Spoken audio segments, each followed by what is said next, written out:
विपक्ष के लोग हमेशा मोदी सरकार पर निशाना साधने के लिए मुद्दे की तलाश में रहते हैं, लेकिन हर बार विपक्ष को झटका भी लगता है। सुप्रीम कोर्ट से भी विपक्ष को झटका लग चुका है, लेकिन फिर भी विपक्ष के लोग अपने खास एजेंडे को पूरा करने में लगे रहते हैं।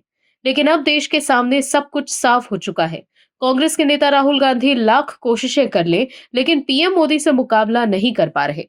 अब एक ऐसी खबर सामने आई जिसके बाद कांग्रेस और विपक्ष की बेचैनी बढ़ गई है। कांग्रेस के लोग पीएम मोदी से मुकाबला नहीं कर पा रहे हैं, तो वो लोग अलग अलग तरह के प्रपंच रच रहे हैं। क्या है पूरी खबर, बताते हैं आपको इस रिपोर्ट में। दर्शकों, कांग्रेस के नेता राहुल गांधी कोई कमाल नहीं दिखा पा रहे, तो पार्टी के लोग हर फैसले का विरोध कर रहे हैं। दरअसल बिहार में चुनावी रंग चढ़ चुका है। 6 नवंबर को पहले फेज की वोटिंग होने वाली है और कैंपेनिंग 4 नवंबर तक चलेगी। एक हफ्ता बाकी है, लेकिन महागठबंधन के कैंप में हड़कंप है। एक तरफ एनडीए के लिए पीएम नरेंद्र मोदी, गृह मंत्री अमित शाह, मुख्यमंत्री नीतीश कुमार रोज रैलियां कर रहे हैं, तो दूसरी तरफ विपक्ष का चेहरा माने जाने वाले राहुल गांधी सीन से गायब हैं। 2 महीने से बिहार नहीं आए, न रैली की, न सड़कों पर उतरे। लास्ट विजिट तो 1 सितंबर को हुई थी, जब वोटर अधिकार यात्रा खत्म करना था तो पटना आए थे। पीएम नरेंद्र मोदी तो जैसे बिहार को अपना दूसरा घर ही बना चुके हैं।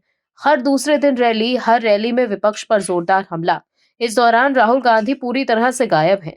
लेकिन वोटर अधिकार यात्रा के दौरान बिहार के कोने कोने में घूमने वाले राहुल अभी नदारद हैं। वहीं बिहार में मतदाता सूची का विशेष सघन पुनरीक्षण यानी एसआईआर का काम पूरा होने के बाद चुनाव आयोग ने देश के 12 राज्यों में एसआईआर प्रक्रिया लागू करने का ऐलान कर दिया है। आयोग का कहना है कि ये एसआईआर वोटर लिस्ट में दोहराए गए नामों को हटाने और निधन हो चुके मतदाताओं के नाम को हटाने के लिए किया जा रहा है।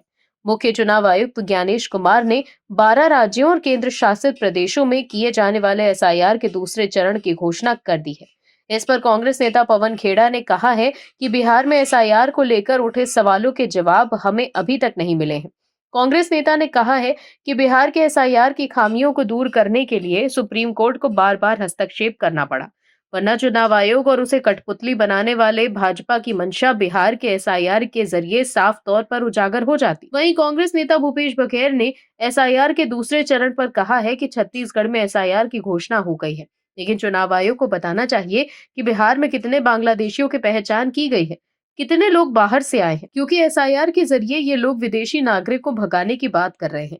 अब तक केंद्रीय गृह मंत्रालय ने यह भी नहीं कहा है कि कितने पाकिस्तान के लोग छत्तीसगढ़ में रह रहे हैं। वहीं एसआईआर के दूसरे चरण में असम को शामिल न किए जाने पर मुख्य चुनाव आयुक्त ज्ञानेश कुमार ने कहा कि भारतीय नागरिकता कानून में असम के लिए एक अलग प्रावधान है।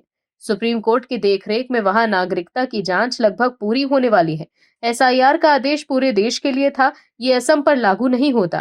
इसीलिए असम के लिए अलग से संशोधन के आदेश जारी किए जाएंगे। दर्शकों, कांग्रेस और विपक्ष के लोग बिहार में हुए एसआईआर पर रोक लगवाने के लिए सुप्रीम कोर्ट गए थे, लेकिन सुप्रीम कोर्ट ने बिहार में एसआईआर पर रोक न लगाकर साफ कर दिया कि विपक्ष के पास एसआईआर के खिलाफ कोई ठोस सबूत नहीं है, जैसा आरोप वो लगा रहे हैं। क्योंकि विपक्ष की तरफ से कपिल सिब्बल, अभिषेक मनु सिंघवी और प्रशांत भूषण जैसे बड़े वकीलों ने सुप्रीम कोर्ट में दलीलें दी थी, लेकिन उनकी दलीलों पर सुप्रीम कोर्ट ने भी भरोसा नहीं किया। Bureau report, MH news. आप दर्शकों से विनम्र निवेदन है कि चैनल को सब्सक्राइब जरूर करें